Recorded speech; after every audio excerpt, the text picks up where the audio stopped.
ਅੱਛਾ ਯਾਰ, ਆਪਦੇ ਹੀ ਦੱਸਦੇ ਨੇ, ਕੋਈ ਆਪਦਾ ਨਹੀਂ ਹੁੰਦਾ। ਆਪਦੇ ਹੀ ਦੱਸਦੇ ਨੇ, ਕੋਈ ਆਪਦਾ ਨਹੀਂ ਹੁੰਦਾ। ਉਹ ਲੋਕ ਜਿਹੜੇ ਸੱਚ ਸੁਣ ਨਹੀਂ ਸਕਦੇ, ਝੂਠ ਤੇ ਹੱਸਦੇ ਨੇ, ਉਹ ਮੁਨਾਫਕਤ ਦਾ ਪਹਿਲਾ ਦਰਜਾ ਰੱਖਦੇ ਨੇ।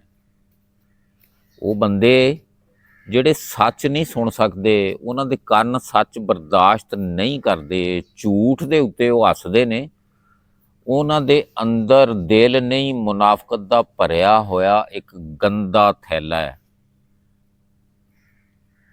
ਇਸ ਤੋਂ ਇਲਾਵਾ ਅੱਲਾਹ ਪਾਕ ਰਾਜ਼ੀ ਹੋਣ ਤੇ ਹਰ ਸ਼ੈ, ਅੱਲਾਹ ਪਾਕ ਰਾਜ਼ੀ ਹੋਣ ਤੇ ਹਰ ਸ਼ੈ ਆਪੇ ਹੀ ਲੱਭ ਜਾਂਦੀ ਏ।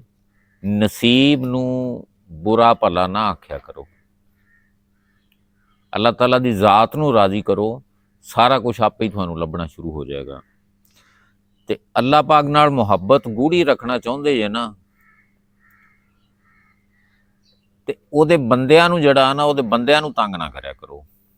ਅੱਲਾਹ ਤਾਲਾ ਦੇ ਨਾਲ ਗੂੜੀ ਮੁਹੱਬਤ ਰੱਖਣਾ ਚਾਹੁੰਦੇ ਜੇ, ਉਹਦੀਆਂ ਨੇਮਤਾਂ ਕੁੰਝਣਾ ਚਾਹੁੰਦੇ ਜੇ, ਉਹਦੇ ਕੋਲੋਂ ਕੁਛ ਲੈਣਾ ਚਾਹੁੰਦੇ ਜੇ, ਤੇ ਉਹਦੇ ਬੰਦਿਆਂ ਦੇ ਨਾਲ ਜਿਹੜਾ ਹੈਗਾ ਨਾ, ਉਹਦੇ ਬੰਦਿਆਂ ਦੇ ਨਾਲ ਸਹੀ ਚੱਲਿਆ ਕਰੋ।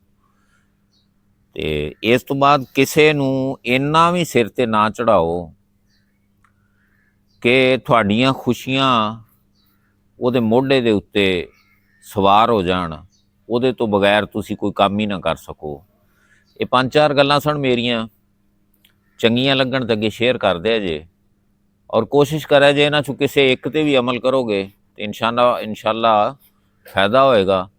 ਖੁਸ਼ ਰਹੋ, ਹੱਸਦੇ ਵਸਦੇ ਰਹੋ, ਆਬਾਦ ਰਹੋ। ਅੱਲਾ ਹਾਫਿਜ਼। ਚੱਲ ਫੜਾ ਇਹਨੂੰ ਪੂਰਾ, ਹੁਣ ਇਹਨੂੰ ਮੈਂ ਕਰਾਂ ਲੇਵਲ 'ਚ।